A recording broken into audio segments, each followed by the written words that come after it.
Welcome to the 1000 Nights and 1 Night.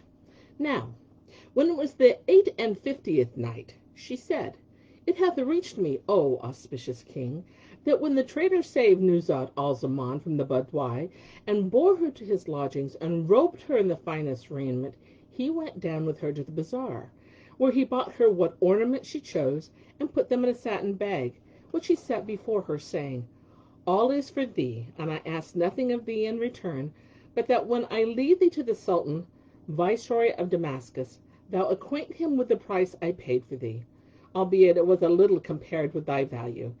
And if seeing thee he buy thee of me, thou tell him I have dealt with thee and asked of thee for my royal patent, and a written recommendation, wherewith I can repair to his father, King Omar bin al-Nu-uman, Lord of Baghdad, to the intent that he may forbid the tax on my stuffs, or any goods in which I traffic." When she heard his words, she wept and sobbed, and the merchant said to her, "O my lady, I observe that every time I mention Baghdad, thine eyes are tearful. Is there any one there whom thou lovest? If it be a trader or the like, tell me, for I know all the merchants, and so forth there, and if thou wilt send him a message, I will bear it for thee." Replied she, "By Allah, I have no acquaintance among merchant folk and the like. I know none there but King Omar bin Nu'uman, Lord of Baghdad." When the merchant heard her words, he laughed and rejoiced with exceeding joy, and he said to himself, "By Allah, I have won my wish." Then he said to her, "Hast thou been shown to him in time past?" She answered, "No, but I was brought up by his daughter, and he holdeth me dear, and I have high honor with him. So, if thou wouldst have the king grant thee thy desire, give me ink case and paper, and I will write thee a letter. And when thou reachest the city of Baghdad, do thou deliver it into the king of King Omar bin Nu'uman, and say to him, thy handmaid Nuzhat al-Zaman would have thee to know that the chances and changes of the nights and days have struck her as with a hammer, and have smitten her so that she hath been sold from place to place, and she sendeth thee thy salams. And if he asks further of her, say that I am now with the viceroy at Damascus." The merchant wondered at her eloquence, and her affection for her increased, and he said to her, "I cannot but think that men have played upon thine understanding, and sold thee for money. Tell me, dost thou know the Koran by heart?" "Yes," answered she, "and I am also acquainted with philosophy and medicine, and the prolegomena of science, and the commentaries of Galen the physician on the canons of Hippocrates. And I have commended him, and I have read the Tazikra, and I have commented on the Burhan, and I have studied the simples of Ibn Battar, and I have sometimes said to the canon of Mecca by Avicenna. I can see riddles, and I can solve ambiguities, and discover upon geometry, and I am skilled in anatomy. I have read the books of the Shafi school, and the traditions of the prophets, and syntax, and I can argue with the Olema, and the discourse of all manner learning. Moreover, I am skilled in logic, and rhetoric, and arithmetic, and the making of talismans and almanacs. And I know thoroughly the spiritual sciences, and the times appointed for religious duties, and I understand all these branches of knowledge." Then quoth she to the merchant, "Bring me ink case and paper, that I write thee a letter which shall aid thee on thy journey to Baghdad, and enable thee to do without passports." Now, when the merchant heard this, he cried, "Brava, brava! Then, oh, happy he is whose palace thou shalt be." Thereupon he brought her paper and ink case, and a pen of brass, and bushed the earth before her face to do her honor. She took a sheet and handled the reed, and wrote therewith these verses: "I see, all power of sleep from my eyes of me hath flown. Say, did thy parting teach these thine eyne on wake to wone? What makes thy memory light, such burnings in my heart? Hath every lover's strength such memories to own? How sweet the big dropped cloud which rained on summer day! 'Tis gone, and ere I taste its sweets afar 'tis flown. I pray the wind with windy breath to bring some news from thee to lover white. Why some? Why love so woe begone? complains to thee, a lover of all hope forlorn, for parting pangs can break not only heart, but stone. And when she had ended writing the verses, she continued, These words are from her who saith that melancholy destroyeth her, and that watching wasteth her, in the murk of whose night is found no light, and darkness and day are the same in her sight. She tosseth on the couch of separation, and her eyes are blackened with the pencils of sleeplessness. She watcheth the stars arise. Into the gloom she strains her eyes. Verily, sadness and leanness have consumed her strength, and the setting forth of her case would run to length. No helper has she but tears. And she recited these verses. No ringdoves moan from home on branch and morning light, but shakes my very frame with sorrow's killing might. No lover sigheth for his love, or gladdeneth heart to meet his mate, but breeds in me redoubled blight. I bear my plant to one who hath no ruth for me. Ah me, how love can part man's mortal frame and sprite. Then her eyes welled over with tears, and she wrote also these two couplets. Love smote my frame so sore on parting day, that severance severed sleep and eyes for eye.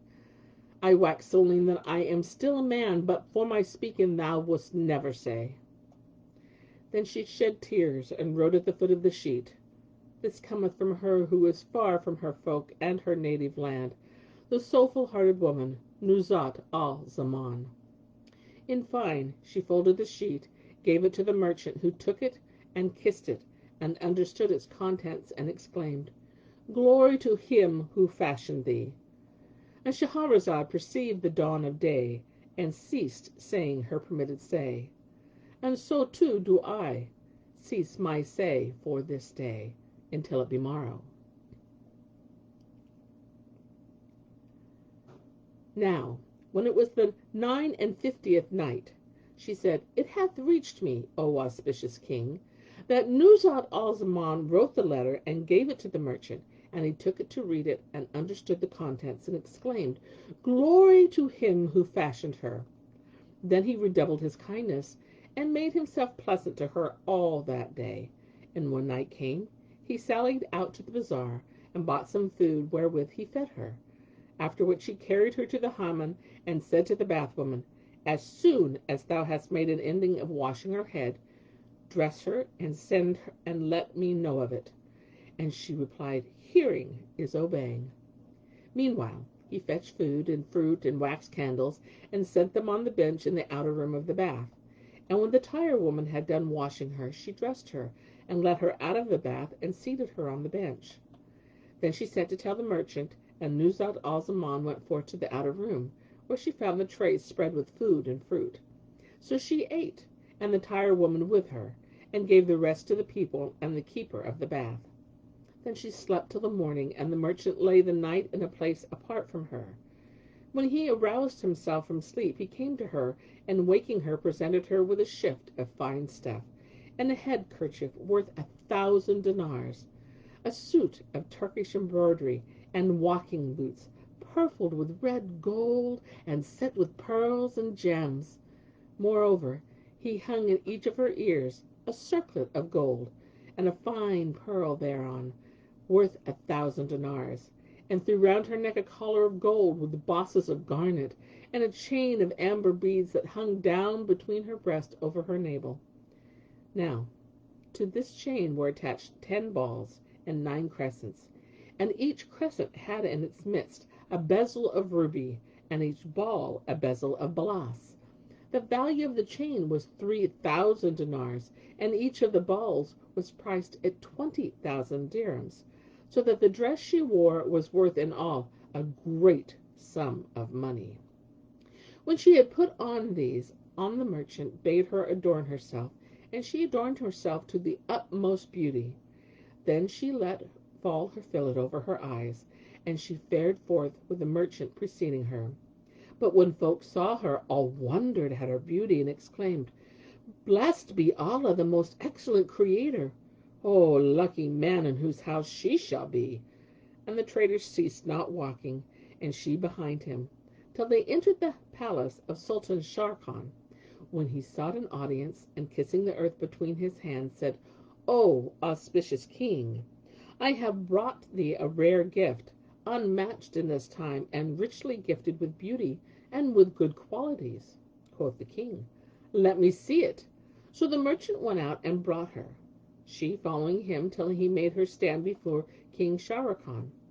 When he beheld her, blood yearned to blood, though she had been parted from him in childhood, and though he had never seen her, having only heard a long time after her birth that he had a sister called Nuzhat al-Zaman, and a brother Zau al-Makan, he having been jealous of him because of this succession. And such was the cause of his knowing little about them.